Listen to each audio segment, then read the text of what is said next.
Welcome to Talking with the Animals, an exploration of animal communication. Join animal communicator, craniosacral therapist, and NES practitioner Caroline Pope as she discusses how to understand other species as they truly are, not just from the human perspective. That's right, Mecco. Discover how communicating with our four-legged friends can open up a whole new world for both of you. And now, your host and Australia's most recognized and well-known animal communicator, Caroline Pope.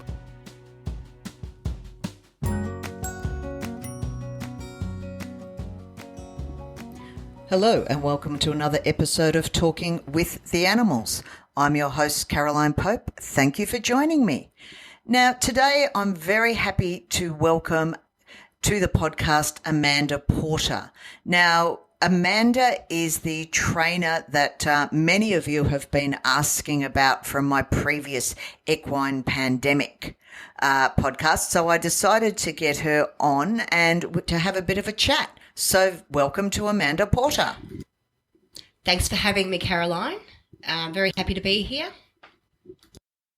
Now, for the listeners, I just want to make it very clear that I hadn't met the lovely Amanda until all the stuff with the Hero program started. So, Amanda, can you tell us a little bit about yourself, what you do, and how you got involved with Hero, please?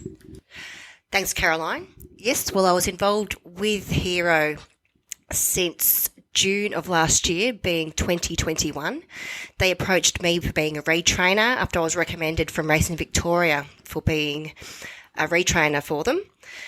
They approached me, I signed the documentation, and we approved of each other's standings. So under my understanding, Harness Racing Victoria was fully prepared to be doing veterinary checks and assessments before the horses arrived in our care. We weren't officially being paid for these horses to be trained, but after being a retrainer with thoroughbreds for the last 20 years, thought we'd take up the opportunity and help standardbreds to find homes in their welfare program. Yes, everybody knows that I'm a standy sucker. So I must have met you probably August or September of last year when I went to meet the lovely Darcy after losing my mare Arwen. I think that's about right, isn't it? That's about right. You came to inspect a horse we had for sale via HRB Hero named Classy Darcy, and x-rays found him to have unilateral malformation of the C6 vertebrae. Yes, that's right. After having poor old Champ, a thoroughbred with Equine Vertebral Complex Malformation, or ECVM, I certainly wasn't risking another. And of course, with over 50% of standard breds now having this issue, obviously I was going to be x-raying. I wasn't playing Russian roulette. Were you aware of this problem, ECVM, before I x-rayed Darcy or not? No, we weren't aware of this malformation previously. Now, Classy Darcy, or Darcy as we called him, beautiful horse, was also found to have fairly severe neurological problems and was deemed well and truly not fit to be ridden. None of the ECVM horses should be ridden, by the way, but this guy was particularly unstable, and I believe the vet said it was either euthanasia or a companion/therapy/pet home, which absolute hats off. You got Darcy, who is a beautiful horse, a wonderful, wonderful home. Now, I know I myself rang Harness Racing Victoria and spoke to Tara, who was in charge of the Hero program, sent her the x-ray report, and also discussed with Tara what ECVM was, just how prevalent it was in the standard breds, and also sent her the link that's on the podcast notes for Sharon May Davis, who explains what ECVM is, what to look for, etc., etc. So Harness Racing Victoria were well and truly aware through myself of Darcy's plight and what was going on with ECVM in general. I believe you also spoke to Tara, is that correct? That's correct. Tara was notified multiple times about issues with Classy Darcy. As being retrainers, we write a report every month stating of what our concerns or the training progression with the horses.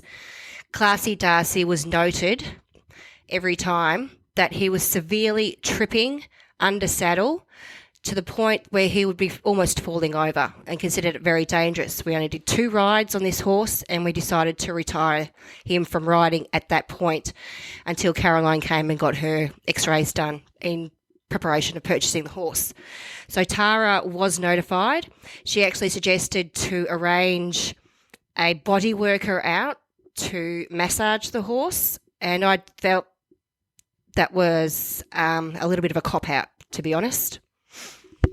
So by this stage, of course, once Classy Darcy didn't pass, I went up to Catamatite at your suggestion with the lovely Nick and purchased my beloved Swagman. Unfortunately, Swagman only lasted 4 months and 3 days. Ultimately, I had to euthanize him. After a bunch of injuries that I'd pretty much healed, he went on to develop bone cancer, very, very rare in horses, naturally my horse, but as a direct result of his injuries not being treated. So, of course, then I'm back to you to have a look for another standee. Had you had any other horses through the program in these, I suppose it was 4.5 to 6 months between Darcy and when I came to see you with Billy? Yes, Billy was one that had no life experiences outside of racing. So we knew we had a big project ahead of us with that horse. We suggested Billy to Caroline because he did have a lovely temperament. He just needed a few more life experiences. And we've had a couple of other horses within that period who had severe wobblers. So apparently Tara Vanderman at HRV Hero had arranged for veterinary checks for these horses to enter the program. The veterinary checks came through on a piece of paper, scribbled sideways without even a horse's name on it, saying, I believe these horses are safe to enter. In my opinion, these horses are safe to enter the Hero program, signed on behalf of the vet, HRV Hero Vet. These horses that arrived, especially one of them that had severe wobblers, actually fell over in his own paddock on the day he arrived. He was neurological. It was a terribly dangerous horse for anyone just to simply lead this horse. This horse could have fallen over and severely injured someone. The other horse also had stage 2.5 wobblers. We found it's up to 6 months this horse did not retain training information. He was hypersensitive and also found to have wobblers and neurological issues. Billy was the horse that Caroline came to have a look at, the second horse she came to look at our property and second HRV Hero horse at our farm. And he was found to have unilateral malformation of the vertebrae, the C6 vertebrae. Now, after Caroline left, she decided she couldn't take another horse on, and I completely understand that. That's why we're doing the x-rays and the vet checks for her, that she wouldn't be able to take this on. So we progressed in training as per the vet, said it's quite possible that he may be sound to be ridden. But after time, this horse became particularly dangerous to the point where HRV Hero ended up removing the horse from the farm at my request. Now, I want to point out the fact that none of this is the horse's fault. Horses are becoming dangerous sheerly through pain. Billy was, I'm assuming he's euthanized now, was a glorious, glorious horse. I really did like Billy. But unfortunately, some of the unilateral horses can be ridden for quite a while. However, Billy already had choke, and knowing where all the nerves innervated and how often the nerves can be basically attached to different areas because of the ECVM, it was not something I was prepared to take a risk on. Now, at that time, the vet that I used to x-ray and diagnose the ECVM also had other concerns about Billy. She wanted blood tests run, his gum colour was very pale, and several other things she wanted checked. These, of course, went into the notes and went through to Harness Racing Victoria. Now, I could be wrong, and Amanda will have to tell me, but I believe they did absolutely nothing about it. Yes, Caroline, that's correct. Tara at HIV Hero was made aware of Billy needing those requirements and treatments. An email was sent to her by myself on the 11th of February this year, 2022, and I did not get a response nor a veterinary call out at all. I made contact again 3 months later, and I've basically been terminated from their program. And once again, I do want to point out, none of this is poor Billy's fault. He was a beautiful, beautiful horse. But in the basically, I think, 3 months from when we got him x-rayed to when he was removed from your property, as they do, they get to a certain point and then they deteriorate fairly dramatically. And that's what happened with poor old Billy. I mean, he should have been euthanized on your property. They shouldn't have removed him just to euthanize. As far as I'm concerned, that's simply giving more suffering to the horse who's already going through hell. But this is the problem. It's not, people are assuming that it's obviously when you ride these horses, but these horses can become unsafe on the ground as well to feed, to handle. I'm assuming you've had these sorts of problems as well, Amanda, on ground issues? Yes, well, Billy proved to be one of those issues. We had a report that did come with Billy from the owners, which is the application form that HIV Hero gets sent, and it reported that he needed to be sedated for his feet to be trimmed and even picked up. So he had, and that was certainly right when he arrived. He would drop himself to the ground when his legs were being touched. We didn't actually have to sedate him for the farrier to arrive, but he was difficult. Had a very, very patient farrier at the time. Yes, and also after being long-reined on the ground, and we know he was broken into harness, so he still should have mouth and recall for that information and training that he's had. Basically, he couldn't handle the feeling of the reins going over his back or being touched. He bolted and dragged me with him, nearly taking myself out and my employee as well. He became severely dangerous and his eyes would glass over. He just couldn't handle what was being asked of him. Simple as the procedures. If a horse can't walk relaxed, he's not going to do anything else nice and relaxed either. And yet again, I want to push that this isn't Billy's fault. However, Billy was about 17 hands and approximately 650 to 700 kilo.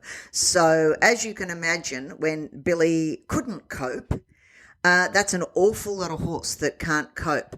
And this seems to be one of the things with ECVM, not all, but quite a lot of the horses become hypersensitive. My own Champ used to love being brushed, literally couldn't touch him the last 2 days. So it is not an uncommon thing, this hypersensitivity. And of course, the eyes are glazing over due to pain. It's not behavioural, it's pain. And of course, as I've said before, there may not be long-term side effects, but Harness Racing Victoria know that over 50% of standardbreds have this problem, and their hero program is for horses to be ridden and go on and have a good ridden life after racing. So as far as I'm concerned, they need to be x-rayed and cleared for ECVM, not only for the safety of the rider/purchaser, but also for the safety of the trainers and those that are handling these horses. It's no fun for them, and it's certainly not safe for anybody on the ground either. So what happened and exactly how were you terminated from Harness Racing Victoria's Hero program, Amanda? Well, I sent in an email outlining the number of horses I've had in my care through the HIV Hero program, which has been 8. I then outlined the issues that 6 of the horses had out of the 8 horses. So 6 horses out of the 8 had soundness issues, neurological issues, and all this was noted individually and sent through to Tara. I received an email back from Tara stating that my retrainer acknowledgement basically was going to be terminated at the end of May. I then continued on to John O'Halloran, who's the acting head of integrity at Harness Racing Victoria. He's basically ignored everything I've written as well and said he would not be doing an individual investigation on those horses, and Tara Vanderman had acted professionally within her position at Harness Racing Victoria. So from there on, we actually continued through to a higher source, and it's currently at the legal team at Harness Racing Victoria, but I don't know if we're going to be getting any results from that. Haven't heard from them for 3 weeks now, so we'll see. Yes, and of course, John O'Halloran, the head of so-called integrity, is the gentleman that I wrote to with several welfare things, not just the ECVM, but also my beloved swag and what had gone on there, a couple of other things. And he wrote to you, I believe, that he wasn't even bothering to acknowledge my email, which actually, when someone puts in a welfare complaint, I believe by law, he is actually supposed to investigate. So clearly, Harness Racing Victoria are not at all interested in the animals' welfare, it would appear, because actions speak louder than words, and it's much, much easier to get rid of someone who's actually raising welfare issues. I'd like to be proved wrong, but it doesn't look that way. So from here, what are your plans, Amanda? What horses are you working with? And I've got to ask, do you still love the standees? Of course, I still love the standees. HRV Hero haven't frightened me away. I do currently have a beautiful little mare at home at the moment who I'm retraining on behalf of a client, and I will continue to retrain all off-the-track horses, be it thoroughbreds or standardbreds, because that's where my passion lies. Oh, good. I'm really pleased to hear that you're still getting standees.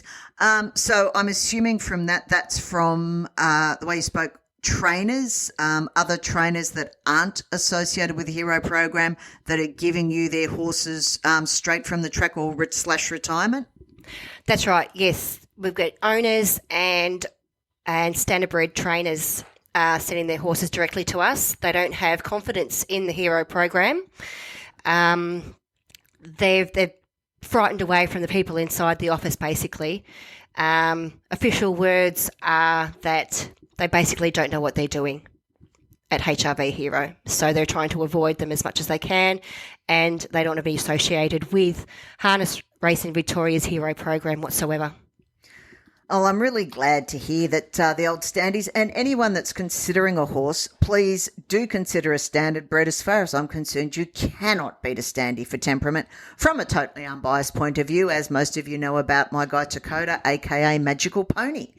So, Amanda, where can we contact you for those people that are interested in learning more or seeing your work? And what are your plans from here? What are your plans for the future? I'm assuming it's naturally horse orientated. Horses, of course, yes. Standardbreds and thoroughbreds. We will help welfare animals in all ways we can. So we're still training at the moment. We've got a number of thoroughbreds and standardbreds on the farm, like we discussed earlier, straight from the trainers. And you can currently find out what we're doing and follow us on all socials. So Forest View Thoroughbreds on Instagram and Facebook. And also if you Google us, you'll find a lot of information and a website there. So give me a call, send me an email. I'm happy to chat about anything.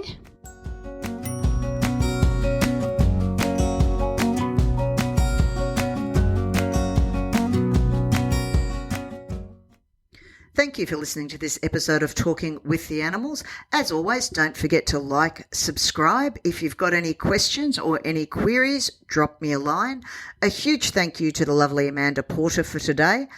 Sadly, I'm not actually trying to bash Harness Racing Victoria. If they actually cared about animal welfare, I would have been very happy, as I said with John O'Halloran, to work within the Hero program and promote them. But this is a huge welfare issue. I'm simply bringing to attention HRV and Hero because I have personally dealt with them. But this is a major, major problem in the equine world at large. Over 50% of ridden horses now have this issue. So please do your research.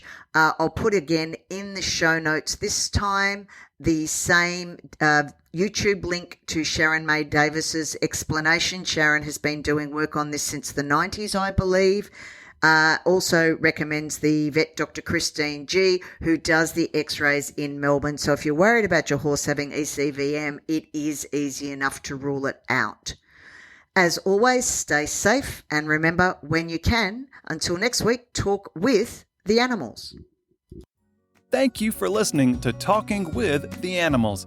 To learn more about Caroline and the services she provides, visit caroline-pope.com. You can also find her on Facebook at Caroline Pope Animal Communicator, CST, and NES Therapy. Are you ready to change the way you see your world and the animals in it? Well, we know his answer. Don't forget to subscribe, and see you next time.